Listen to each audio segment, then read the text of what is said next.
to Centre Court. We know it's been a few weeks since we've been here, but we thought there is so much going on in the netball world at the moment. I have been following you all on Twitter and the hashtag SSN trade. I think that's the right one that everyone agreed on, but I've been following it and I've been loving it.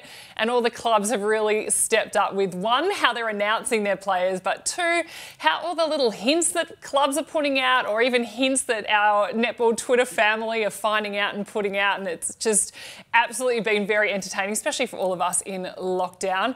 Somebody else who has been in lockdown, well, I think she's just out, but Ash Brazel is joining me again via Zoom. We only get a few times in the studio these days, but okay, where are you at the moment, Braz? Oh, thanks, Steve. I am currently in WA, so we're 2 days out of quarantine, and I'm over here with Kate Maloney, Liz Watson, and Joe Weston.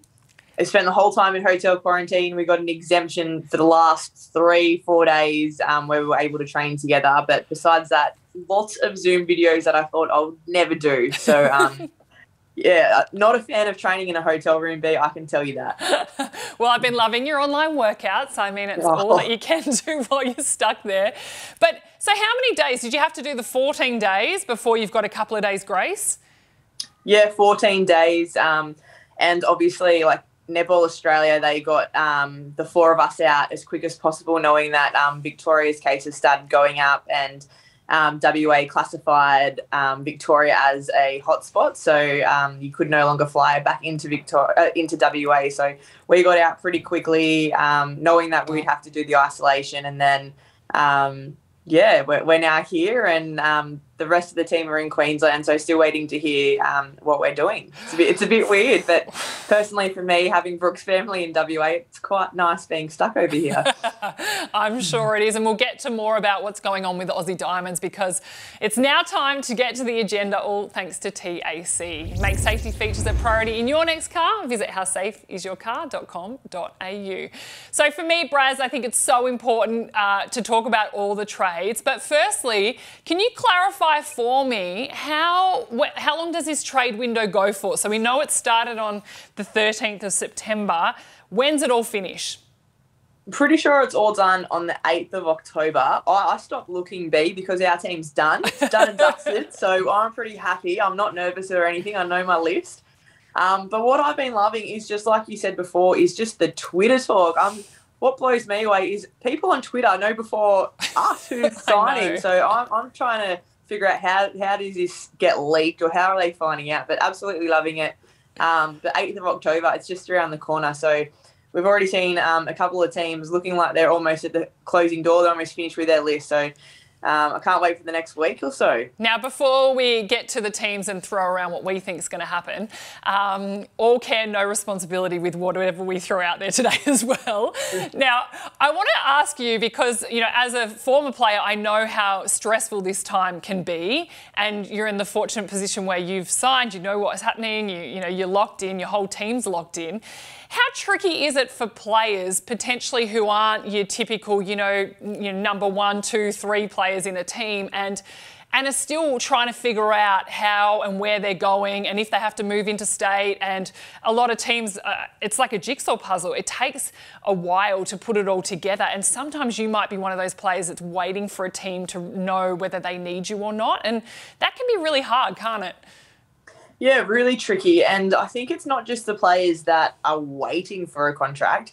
Like, I think from being one of the main players all the way down to players that haven't played on much court time and waiting for a contract, for me personally, it is the worst time of the year, because it's the only time in the year where your club put a dollar value amount on you. So it's the only time where you know, I guess you're figuring out how much the club value you. And sometimes it can be like, oh, that's all you think of me? Like, so yeah. I think it's a very tough time, no matter who you are as a player or where you sit in the team list. But I can only talk about when I moved to Fever back in the day, and I was with the Swifts for 2 years and hadn't got any court time, and the court time I was getting, it was for a minute or 2 minutes, or up by 20. There's, I don't know, 4 minutes left. Braz, go on, have fun. Like, and you know, you obviously get those counted as caps, but they're not caps to yourself, because, well, the team's already done the job and it's just a token gesture. So for me, I remember making that decision to move to Western Australia. I had the offer at Swift still, but for me at that time, it was all about court time, all about experience. I knew I wasn't going to go anywhere in my netball if I wasn't on court. And yeah, with that opportunity, you take it. But, you know, you're seeing players that have had to move the other side of the country to get that court time. We've got players now, there's a week and a bit to go, still not knowing if they've got a contract. It's pretty daunting. And like we've talked about it on the show before, but like one, it's been great that our salary cap's gone up. But you have players on minimum wage, which is now the $40,000. Yes, it's gone up. That's great. It's still not it's still not minimum wage in Australia. So they've got to figure out work. If I'm moving over there on this, can I get a part-time job? Do I have a partner? Am I going to leave my partner? Am I going to leave my family? Is it affordable? There's just so much more that goes into it than just netball. So yeah, feeling for everyone out there. It's tough, but at the same time, you're living your dream. And like I remember back when I moved to Fever, I would have moved for nothing just to have that opportunity, and so grateful that I did.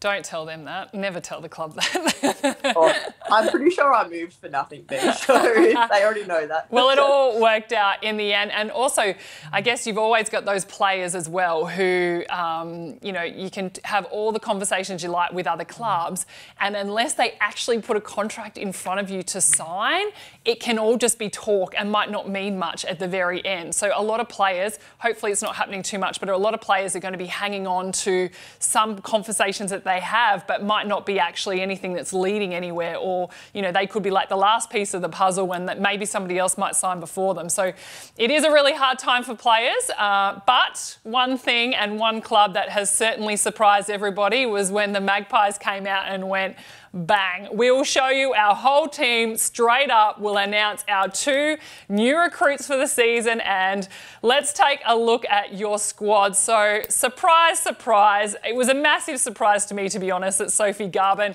signed with the Magpies. You've also got Maggie Lind now coming in as an actual contracted player. She has been a training partner, departing Mel Bragg and Khalifa McCollin. Braz, let's take a look at this clip from Centre Court a few weeks ago, because I need some answers. Gee, you take on a huge role, like head of culture, head of cooking, the chef, head of social committee, head of social committee. Like, whoa! Like, Sophie, you play a really huge role in that team. I hope you get your rest at night. Do you want to play for Magpies next year? Because it sounds like you're the complete package. Okay, Braz, that was all fun and games, and you were laughing, saying that, you know, you'd love to have Sophie in your team. Had conversations already started? Had you been texting sneakily on the side and you guys had this bit of a game going just all behind my back? I was just as shocked as the Twitter world that we signed Soph. I'm so stoked. But watching it back when Sophie posted it on her Instagram, I was cringing because I'm like, it looks like I know. You can hear my little like, haha, awkward laugh. I can tell you I was laughing because I knew she was about to play the grand final, and I'm already going, come to Collingwood.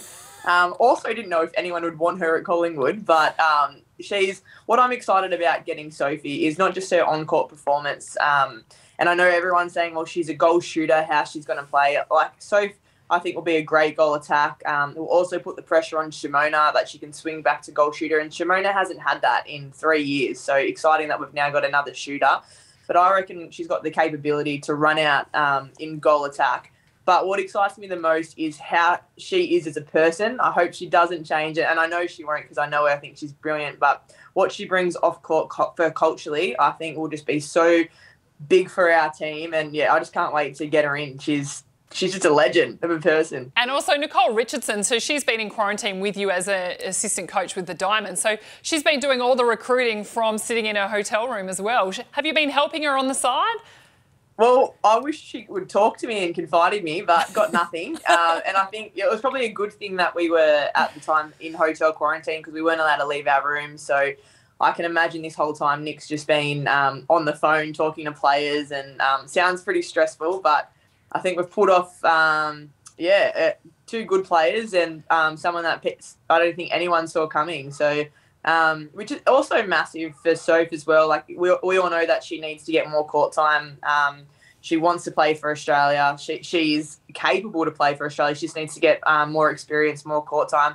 But to make a change like she has after winning a grand final is massive, B. Like, I can't talk. I've never won a grand final at this level, but I would assume you win the grand final, you wouldn't leave the team because you've made it to the top. So big move, and yeah, excited to see what she can do. And you've always talked up the Swifts and their culture and how good it is and how strong it is. So again, that's a surprise in a way that you move. But also, she's won that premiership now. She's won a couple. So to be able to actually go and have an impact on a different team, I think would be another challenge. And you know, I'm sure she's got diamond aspirations too.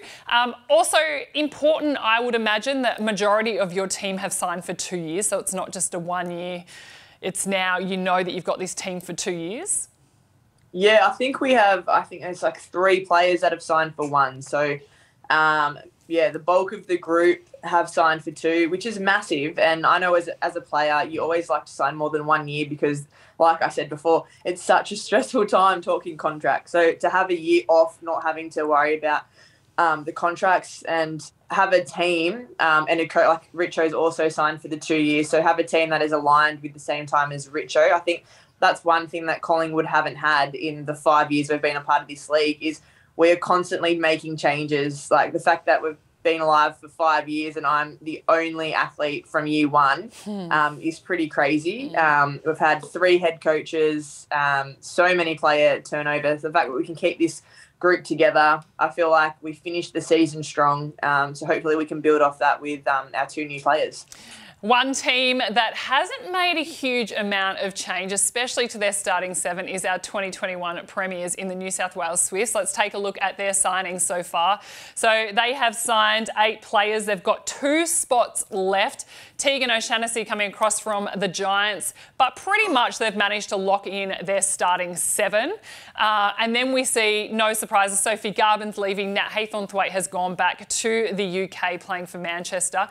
And Lauren Moore, another player who didn't get a huge amount of court time, but is such a pivotal player when she is out there on the court. We still don't know where Lauren Moore is going to go. We might have a bit of a guess when we see some spots left in the other teams, but no surprises for me that the Swifts have managed to lock in that starting 7 that they had, and no doubt that's only going to make them just even stronger going into next season. Yeah, and like you said, B, for me, Lauren Moore is a big out for them. I think her playing across that wing defence, goal defence position is going to be a big miss for them, and I doubt they wanted to let her go, but she definitely needs court time. For me, I'm excited to see what they bring in for the next couple players because all year we've talked about them needing a wing defence.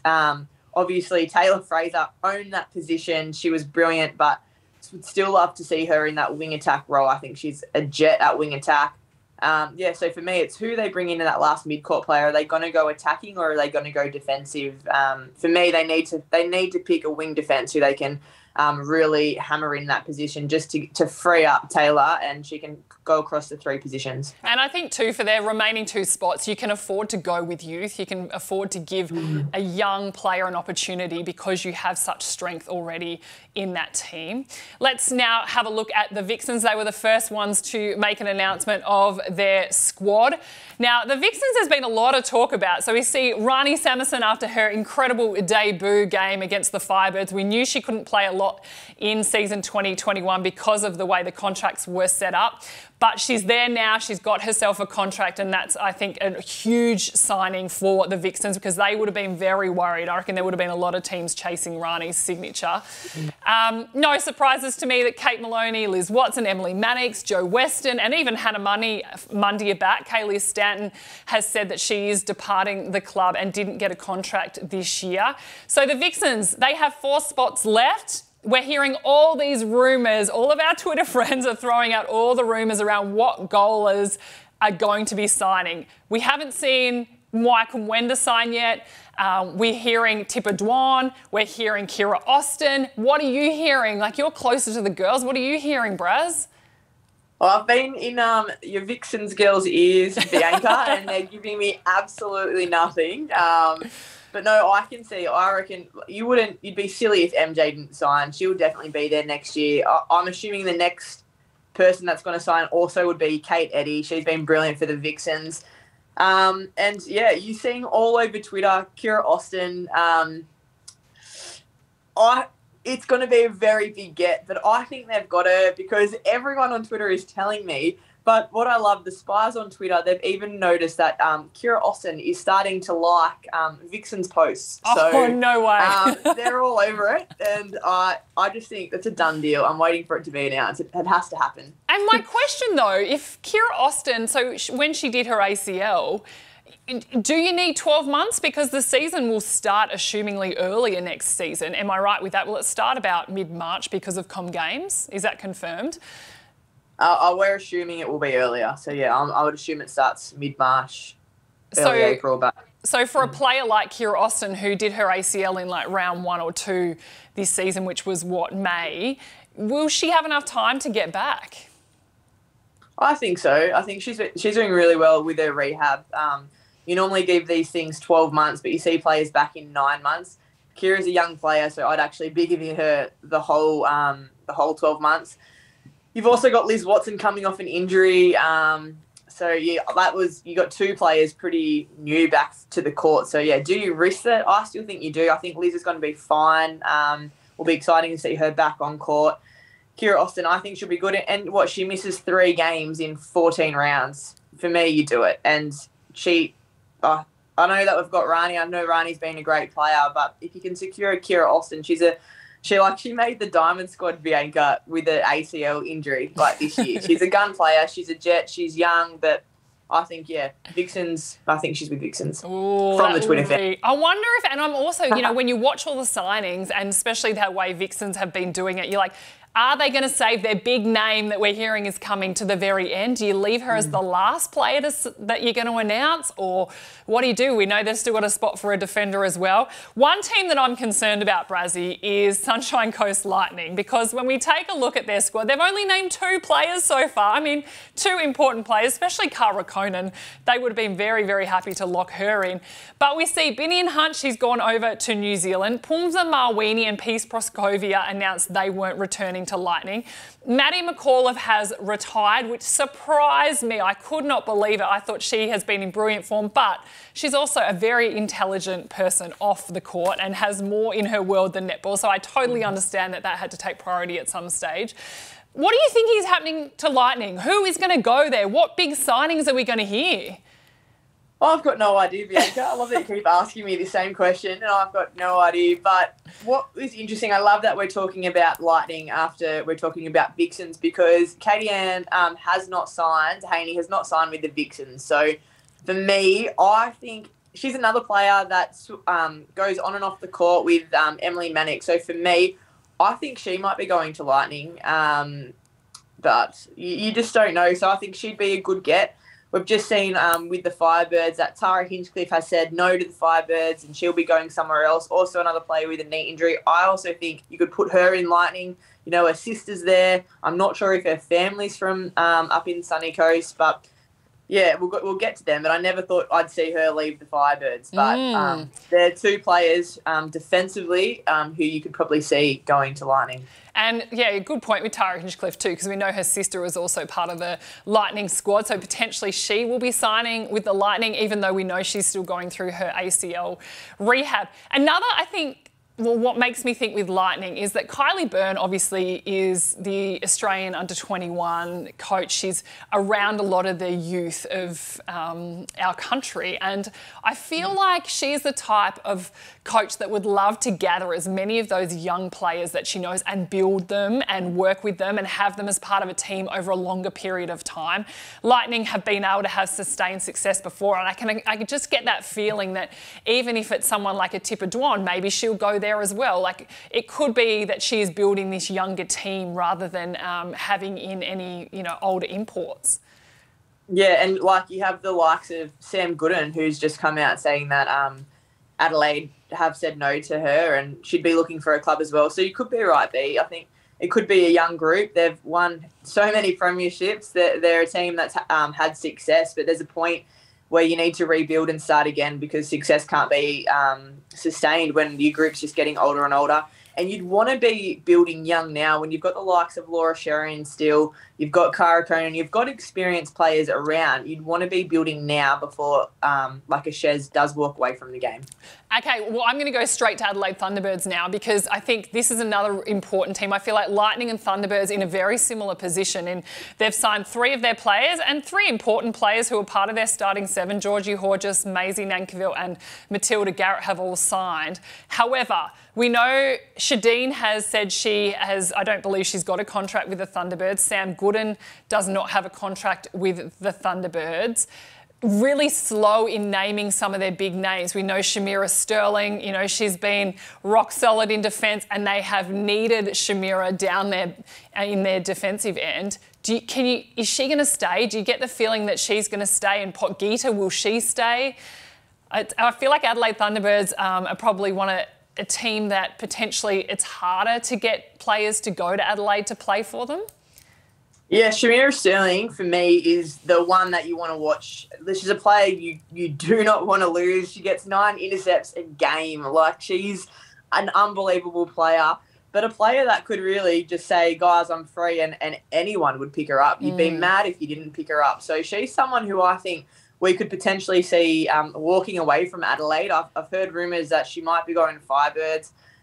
The fact that she hasn't been signed yet, she'd be my first signing if you'd secured her, like you talked about before, with the Vixens, if you have a Kira Austin, do you put her last and build up this suspense?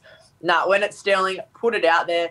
Let your fans know you've got her just so they can relax and breathe. But the fact that we haven't seen her yet be named is a bit concerning for me, and I reckon, yeah, she might be packing her bags and heading somewhere else, B. Well, we also know that Katie Ann Dehaney from the Vixens and Shamira Sterling, I mean, they love their TikTok, they've got their own YouTube channel, maybe they're going to be a defensive unit together in a team somewhere. So just putting it out there. Which would be amazing. You know, we talk about, I guess, building the Australian talent in Australia, and that's what we want to see. But if you can get 2 Jamaican players playing together, going across and playing back for their country, like, it would be unbelievable. Obviously, I don't want that because I want Australia to win. But the Jamaican players are just so athletic. They're amazing. And the fact, if they could train together all year round, it'd be very dangerous. Okay, let's go to the Firebirds and take a look. They're also been very, very slow to sign players. So we know Lara Dunkley, Kim Revillion and Kim Jenner all signed. Tipper Dwan and Rudy Ellis have both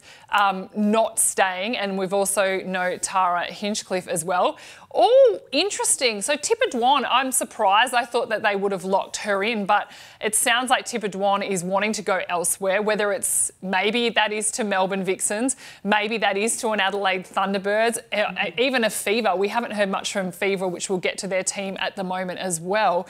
I don't know. Firebirds to me seemed like they were really growing a team that I thought would stay together, whether it's players holding out and, you know, waiting to see how the jigsaw pieces all fit together before they actually commit and sign. What are you hearing about the Firebirds other than your big scoop that you thought Shamira might go there?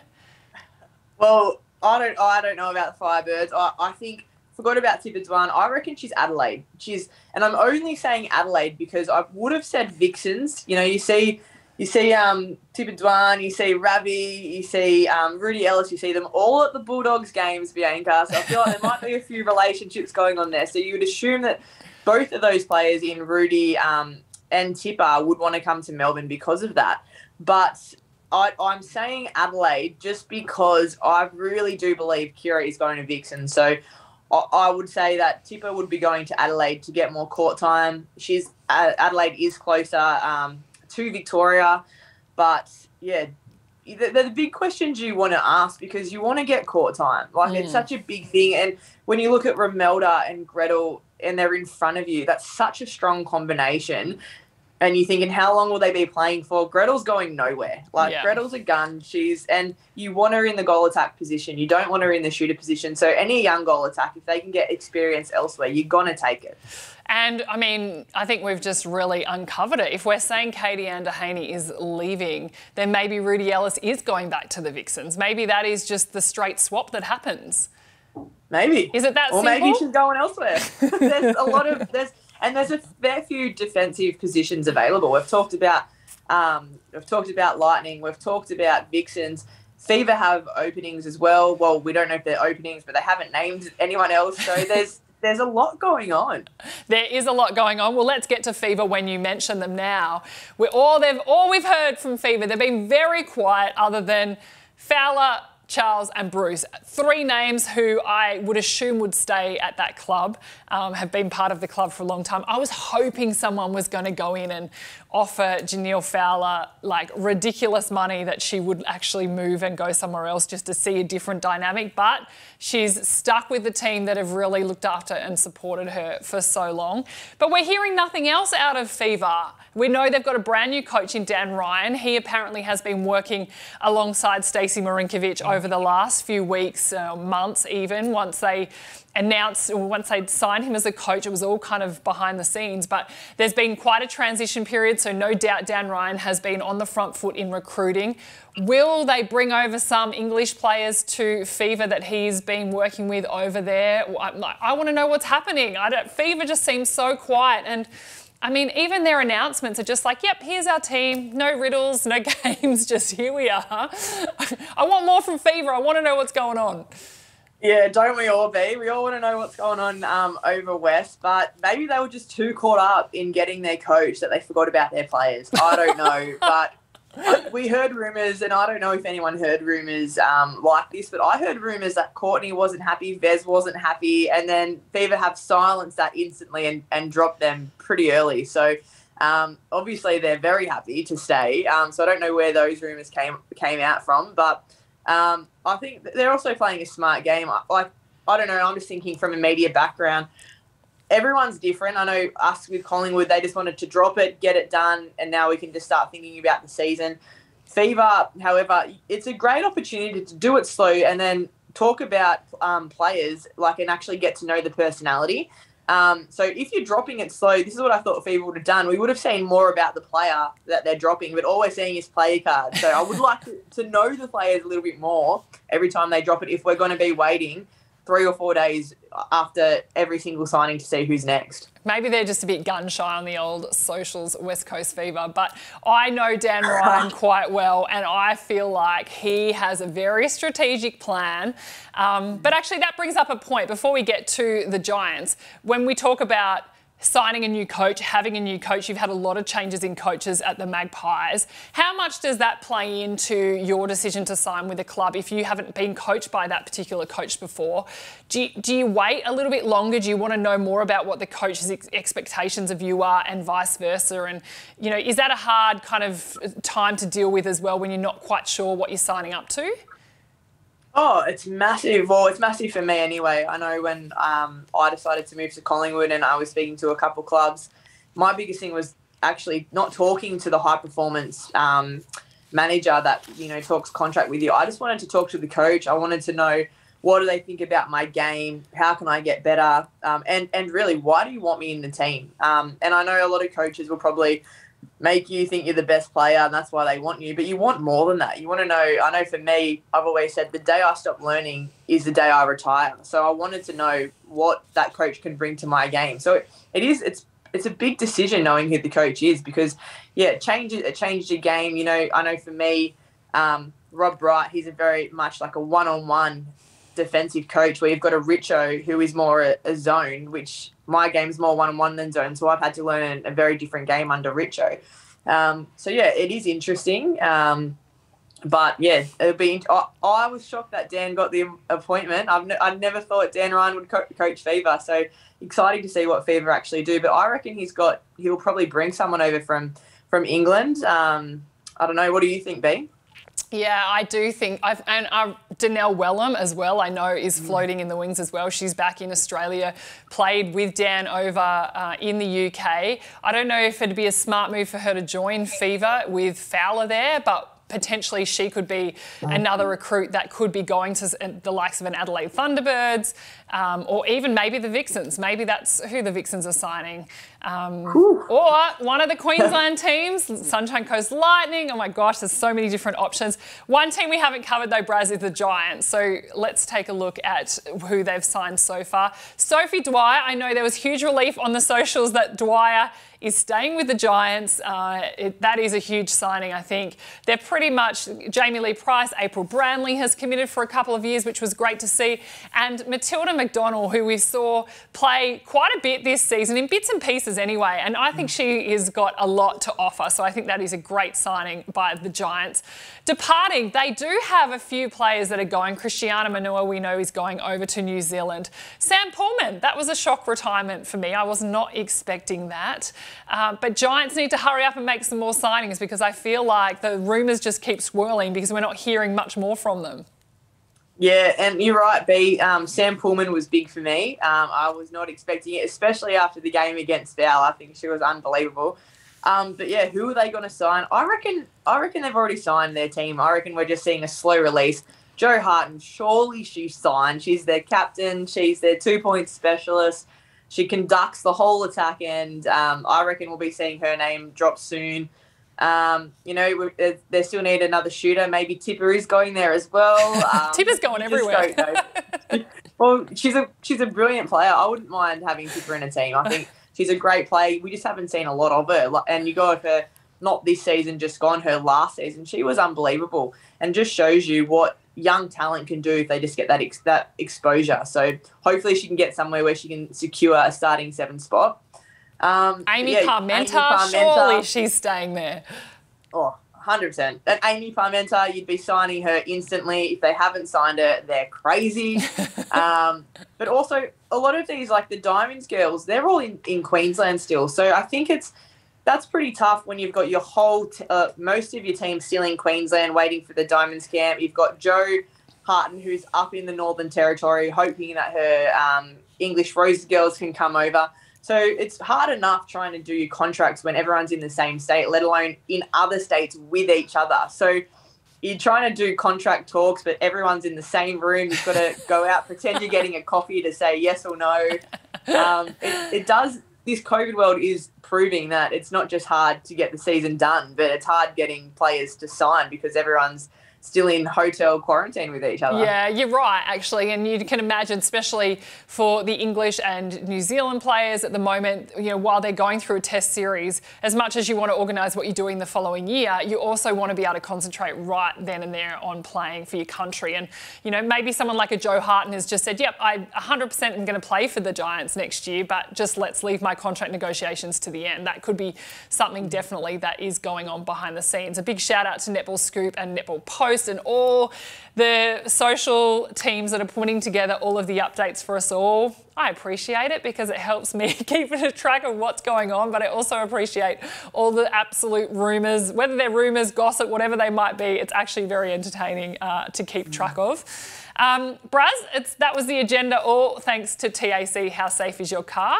It's time now to get to the nitty-gritty, thanks to Lexus of Berwick, your hybrid destination of choice. Visit lexusofberwick.com.au. Now, I thought I would leave this part and the nitty-gritty to really get stuck into chat about what is going on internationally in the netball world. We were hoping that we would have a series of the Diamonds playing England and then the Diamonds playing the Constellation Cup against the Silver Ferns, all in the lead up to the Commonwealth Games next year.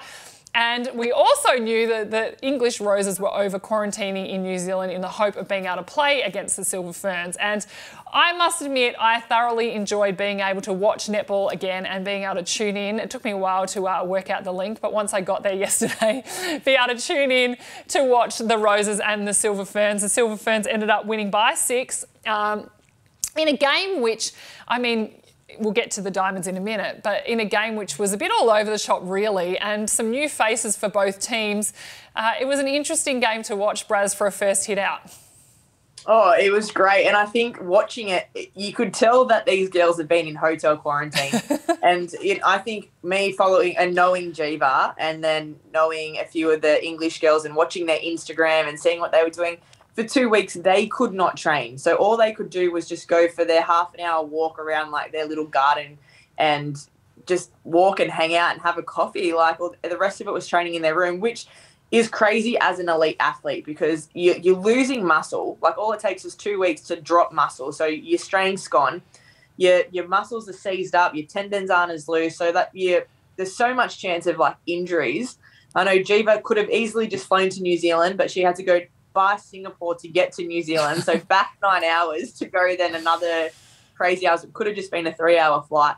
There's been so much that's happened going into these games to actually make it happen. It's unbelievable they have even been able to make it happen. But I expected this game to be a little bit scrappy. I'm excited to watch their Wednesday game because I do think England can actually beat New Zealand if they just tidy up a little bit. But you're expecting all those errors because of 2 weeks of quarantine that they've just done. Yeah, I thought New Zealand were impressive defensively. I think Berger is just what she does and how she can find the ball is incredible. But we saw Tiana make her debut in the attack end for the Silver Ferns. And one thing I loved listening to Nolene Tarua in her press conference after the game, she sat there with Gina Crampton and they spoke about, that she went out there and she would have been probably puffing more than she's ever had to in a game because it was, just stepping up to that next level of intensity. But they just knew she was ready. They'd seen her in the last couple of days especially just really step up. And I love that Nolene described her as she's got a bit of sass to her and she can't wait to see what she does with that out on court more and more. And I think her combination with Maya Wilson, they did, it wasn't a perfect game for them by any means in attack, but that combination you can really see will actually grow and continue to get better and better the more court time they actually get. What did you make of the English Roses? I was actually intrigued, Bianca, because when I saw Guthrie come off, I was like, I wonder why they're doing that. One, she's the captain, you want her on the court, but are they actually just building them in now just so, it's not that 60 minutes of hard netball coming out of that quarantine? Are they being smart? Are they playing smarter? Because, I would love to see a Jade Clark in a wing attack, Serena Guthrie in a centre, because you always had one of the most experienced players on the bench. What would it be like if they're on there? I thought they were great. It was good to see Jiva back in the red dress. She hasn't played for England for 2 years. And Serena Guthrie at the end of the game calling her the old girl at the back. So I thought that was pretty funny. But, I'm excited to see it. I thought New Zealand played a really good zone off the centre pass. A lot of the times England actually had to go back to go forward, which is massive. New Zealand play that zone. You're right about Berger. She was my MVP. I thought she was brilliant. A play to watch, especially when we come up against her. Oh, definitely. And Nolene spoke about too how forcing the penalty. So, when England started to come back and, they really challenged them on their lead, that, New Zealand then flipped to a bit more of a shorter, sharper game in attack that were causing the English defenders to get penalties. And it's interesting just to get that insight that they actually try and do that as much as they can. They want the English team who play a real hard one-on-one defence, they want them out of play so then they get that free passage to then set up again. And Nolene is clever. She spoke too about that she really has no idea how many more test matches they have to come and she hopes there's more, but she doesn't know with COVID and what it's going to throw up. So she was saying every game she's making the choice around making sure she's working out who she wants to take to Com Games, giving people enough opportunity to prove themselves out there under the real pressure, but also has, knows that she needs to have a team together that are ready to play and that have built something together over these. If they get one game, if they get another 2 games, if they get another 3 games, she doesn't know. But I think she's just really smart the way she was handling that. So I cannot wait. And let's hope there's plenty more games to go before Com Games. Right, let's talk about the Diamonds and what is happening with you, Braz. You've got to know everything because you are inside the camp. We know you're in WA with Joe West and Liz Watson, Kate Maloney, Jess Anstis, I believe I've seen on socials training over there too, and Sunday Ariang. Nick Richardson is your Diamonds assistant coach. How many court work sessions, how much training away from quarantine have you actually been able to do as a group? Well, we've had one with Jess Anstis, which was on the Saturday. Sunday Ariane had a wedding, so we are yet to see Sunday. But yeah, Joe, myself, and Kate have been on court 3 times. And I'm saying on court, but we've had a build up. So one was for like half an hour, next one's 40 minutes, and then it's 50 minutes. So they're just trying to make sure, like coming out of quarantine, that they build us in so we don't have any injuries. And then now we're getting back into the weights room. So it's been pretty slow. It is the weirdest preparation for a diamond selection camp. It's not ideal, but it is what it is, and it's just something you've got to roll with now. And like we've said before, the rest of the team are in Queensland, so we're just waiting to hear what's going on. I know you think we know everything, but we don't. We still don't know if there's even going to be a game because we're not sure if England can even get into Australia from New Zealand. So there's question marks everywhere. And then if England can't get in and we're waiting to the last day, I guess, possible for them to come in, it will just be a camp. There'll be no selection. And with Nolene, she's being very smart. Everything's about comm games and who you're picking. And I think that's where Australia's at as well. We probably need as much time as possible as a group. But trying to actually get that to happen just at this point in time seems so unrealistic. And so how much connection do you have with the Brisbane girls who are training with Stacey Marinkovic? We've seen that on socials. There's quite a big group up there all getting together. I assume daily training together. How much are you interacting with them, whether it's via Zoom? And when's the plan to actually merge the groups together? Well, we've got a Snapchat group. Right. I've just been told to download Snapchat because I'm the oldie in the group. Oh, and I'm come very on, mate. Even I've got Snapchat. But that's been a laugh. We've done 2 Zoom calls with Stacey and the whole group, just trying to get our values right, talk about what the leadership group wants, what the coaches want it to look like. There's just been little bits here and there, and they also haven't tried to bombard us because being stuck in a hotel room, trying to do your training, trying to do Zoom calls, it feels like at times that we've been in camp already and it can be overwhelming. So they also don't want to put it all on us because they want us fresh when we're coming into camp as well. But it's been a nice balance. We know that the girls are in Queensland. Yes, they've got Stacey. It does look like the camp's already started, but that's just, like we've said, it's the world we're in now. You've just got to roll with it. I know being from Melbourne, we've been lucky in the past that Lisa's been the coach and we've been able to train with Lisa before the girls have got there. So it's just, taking turns. These girls have the opportunity to work with Stace, and I know the 4 of us have talked about when we get over there, we've just got to put our best foot forward and hopefully it's good enough. But we're just hoping that the camp goes ahead because doing 2 weeks in quarantine for no reason would be bizarre. Oh, I really hope for you too, knowing all the effort that's gone into it and just all the sacrifices by all the players, that we can get some games here, and especially for Stacey Marinkovic, because it's hard enough coming in as a new coach, let alone a new coach that with so many unknowns, not having any time with the actual squad that she's picked.